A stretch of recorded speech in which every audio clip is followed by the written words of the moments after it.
Hola a todos, ¿cómo están? Sean bienvenidos nuevamente a este canal.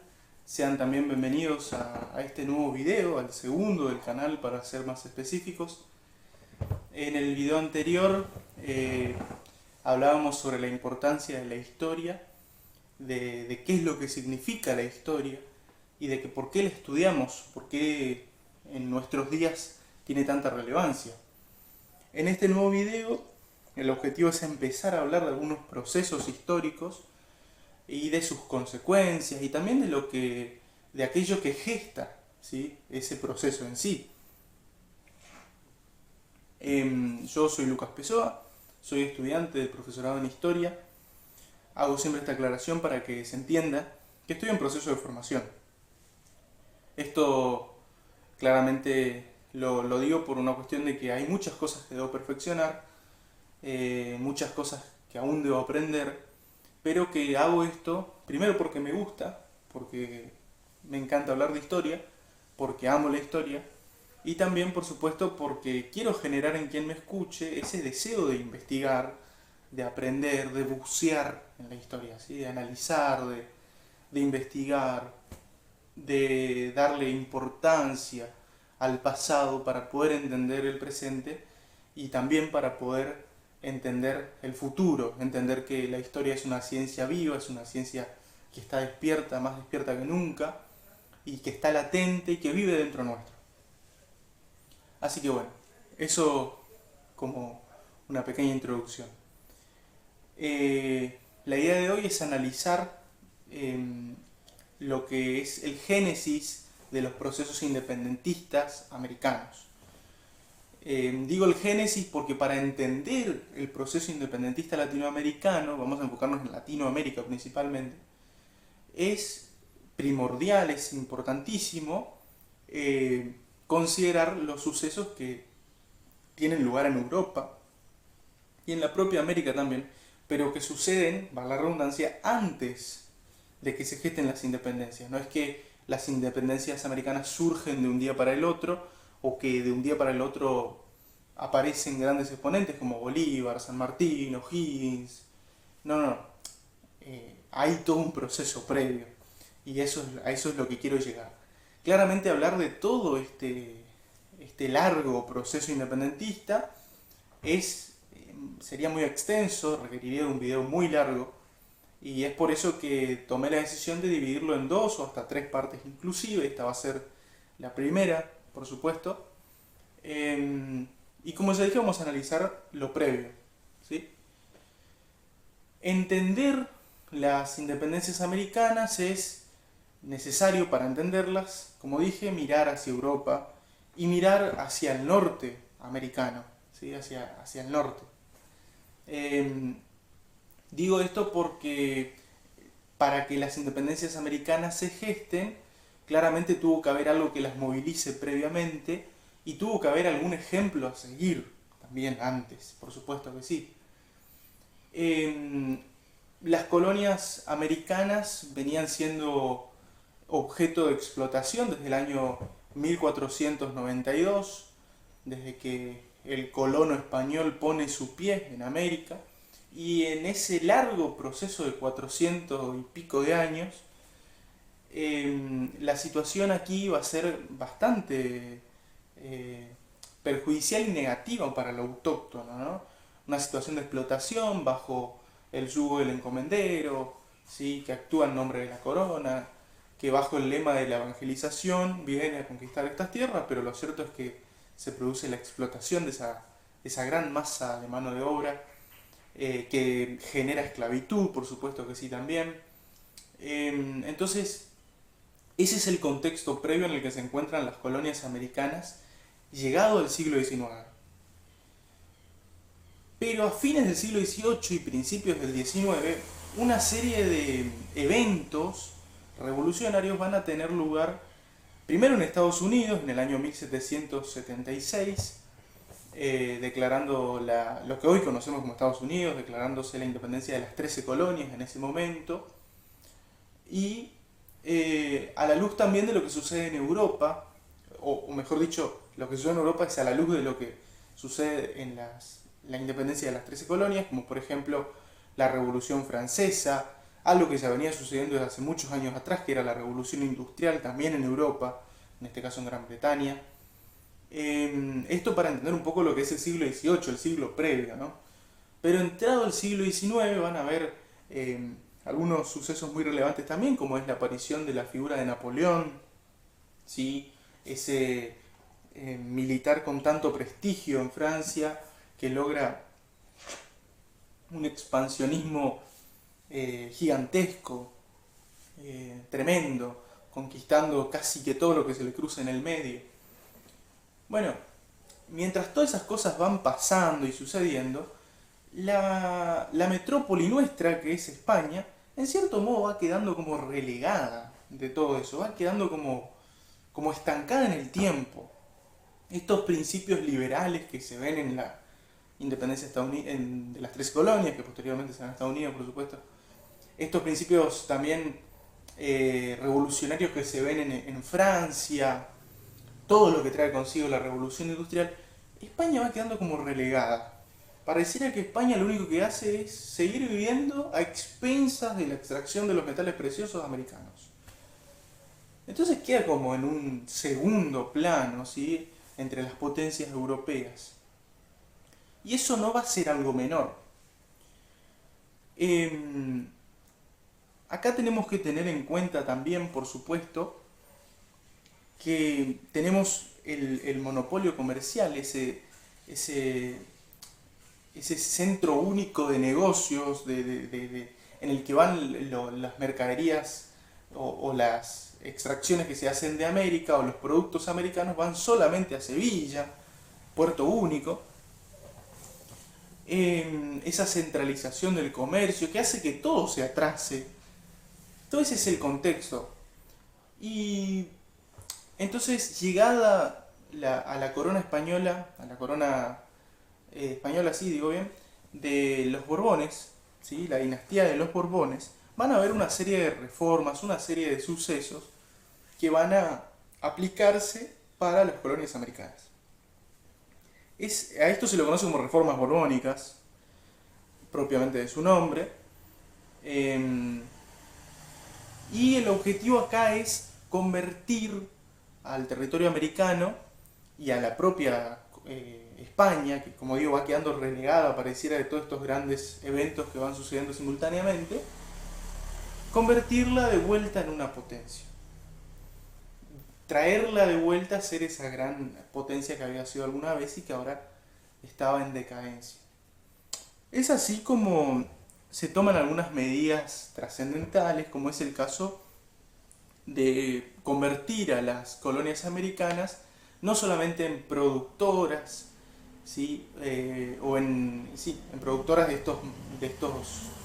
estos materiales que se utilizarán en la metrópoli o que la metrópoli toma para sí, o en exportadora meramente de metales preciosos, sino convertirla también en compradora de materia prima, es decir, de productos manufacturados. Es decir, la materia prima que va desde América hacia España, en España se convierte en manufactura y se vende a las colonias americanas. Simultáneamente a esto, la corona española, la dinastía de los Borbones, toma la decisión de aplicar el libre comercio en el año 1778, 2 años después de la independencia de las 13 colonias, con el objetivo de abrir nuevos puertos en todo el territorio americano, y si se quiere un poco la idea de la colonia, de la metrópoli con esto, es ampliar la cantidad de puertos, pero lo cierto es que no termina generando ningún tipo de competencia, ya que las colonias, obviamente, únicamente a quien compran es a la metrópoli, a nadie más. Negociar con alguien quien no sea la metrópoli es ilegal. Entonces, de libre comercio, lo único que tiene de libre es el nombre, ¿no? Sigue siendo un comercio centralizado y siguen siendo todos los productos americanos a España. Con estas reformas borbónicas se toman algunas medidas también, como va a ser, por ejemplo, la creación de 2 nuevos virreinatos. Hasta entonces el territorio americano estaba dividido en solamente dos virreinatos, el virreinato de Nueva España y el virreinato del Perú, pero con las reformas borbónicas se van a crear dos nuevos virreinatos, que uno es el virreinato de Nueva Granada y el otro, el que nos interesa a nosotros, es el virreinato del Río de la Plata. ¿Sí? Entonces, a medida que se crean estos nuevos territorios también con estas reformas, se van creando nuevas instituciones para estos nuevos territorios. Es el caso de las intendencias, de los corregimientos, de las alcaldías y demás. A todo esto, este es un proceso largo, por eso digo que no puedo hablarlo todo en un solo video, hay que dividirlo en varios. A todo esto, simultáneamente, en América, acá, en los territorios americanos, la figura del criollo, que es el español nacido en América, ¿sí? No es que es un español que se mezcla con algún americano, sino es hijo de españoles que nace en América. Son dos españoles que viven en América, que tienen un hijo, ese hijo va a ser un criollo. Es por descendencia español, pero por una cuestión de nacimiento, nace en América, es criollo. Bueno, ese criollo es quien va a tener relevancia, ¿no es cierto?, en el territorio americano, es hijo de españoles, hace valer su lugar, ocupa cargos, tiene gente a su servicio. La posición del criollo es fenomenal, vive a expensas de otros y saca la chapa de su apellido, de su descendencia, y con eso es más que suficiente para mantenerse en las altas esferas del poder. Con la llegada de las reformas borbónicas esto va a cambiar y va a ser un desencadenante clave. Desde la metrópoli se entiende que el criollo está teniendo mucho más poder que la corona en el territorio americano. El criollo está haciendo lo que la corona no puede hacer por una cuestión de distancia, por una cuestión de comunicaciones, por una cuestión de logística. El criollo vive, tiene gente para sí acá y tiene una importancia terrible. Cosa que la corona española hace mucho ha empezado a perder por diferentes motivos. Por lo antiguo de su método, quizá también por las rebeliones propias que habían surgido previamente a esto, como es el caso de algunas rebeliones indígenas, algunos levantamientos esclavos. Entonces el criollo ocupa ese lugar que la corona hace mucho no está ocupando. Las reformas borbónicas, por lo tanto, pretenden limitar el poder del criollo, reduciéndolo a su participación en el cabildo. El criollo deja de participar en las otras actividades públicas, en las otras instituciones públicas, y solamente puede ocupar un cargo en el cabildo. El cabildo lo conforma el cabildo está en cada ciudad, en cada pueblo hay un cabildo. Y en el cabildo lo conforman los habitantes más preponderantes de esa ciudad, de ese cabildo, de esa región, de ese pueblo, que van a ser los vecinos más distinguidos. Y esos vecinos más distinguidos no van a ser quienes tienen más dinero, sino van a ser esos vecinos que tienen pertenencias en el lugar. Pueden ser tierras, pueden ser animales, pueden ser familias. Estos vecinos son los que van a formar parte del cabildo, los que van a tener esa preponderancia allí por una cuestión no de prestigio, no de nombre, no de dinero, sino más bien por una cuestión de estar asentados en el lugar. Esto asegura, ¿sí?, que quien esté ocupando el cabildo ante una amenaza, ante una invasión, no levante sus joyas y se vaya, sino que quiera defender el lugar justamente porque sus pertenencias están allí. Esto es clave también para entender la figura de la institución del cabildo y quién lo conforma. Bueno, el criollo queda limitado a esta, solamente a esta. Nada más, no puede ocupar otro cargo. Es una medida drástica que toma la corona española, en este caso la dinastía borbónica, con sus reformas. Y allí comienza toda esta cuestión, ¿no? Todo esto que voy diciendo, todo este contexto mundial y americano, hay que ir relacionándolo y entendiéndolo como simultáneo, no como algo aislado. A esto quiero llegar. No es que pasa una cosa y después pasa otra y después Revolución Industrial y después Revolución Francesa y después... Todo es simultáneo, ¿sí? Todo es una gran olla, ¿sí?, de grandes eventos que van entremezclándose, amalgamándose y van a desencadenar esto que es nuestro tema, que son los levantamientos, estos primeros levantamientos americanos en pos de la independencia. Bueno, entonces el criollo es esencial, ¿sí? Pensar al criollo en este momento de la historia es esencial. El criollo queda limitado, ¿sí? Como dije, al cabildo, y todas estas cuestiones se van también amalgamando y van a desencadenar en un suceso muy particular, que es la caída de la corona española en manos de Francia. Es para analizar aparte también toda esa gestión, todo ese movimiento que hace estratégico, militar y político que hace Napoleón desde Francia para conquistar Portugal y de paso conquistar España. Es para analizarlo en un video aparte, pero la cuestión es que España queda en manos de Francia.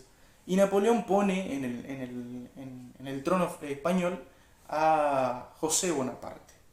¿Sí? Cuestión que al caer, ¿no es cierto?, la corona española en manos de Francia, esto repercute significativamente en las colonias americanas. A esto debemos sumarle, por supuesto, que las colonias americanas simultáneamente, aunque sea ilegal, comercian con Gran Bretaña. Una Gran Bretaña que había sido impulsada por su propia revolución, que es la revolución industrial, a buscar nuevos mercados por todo el mundo.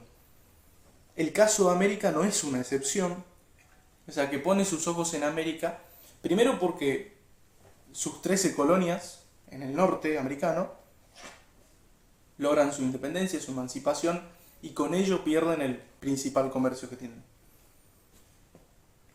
Y segundo también porque Gran Bretaña tiene rivalidades con Napoleón en Francia, lo que hace que Napoleón le imponga un bloqueo continental a Gran Bretaña.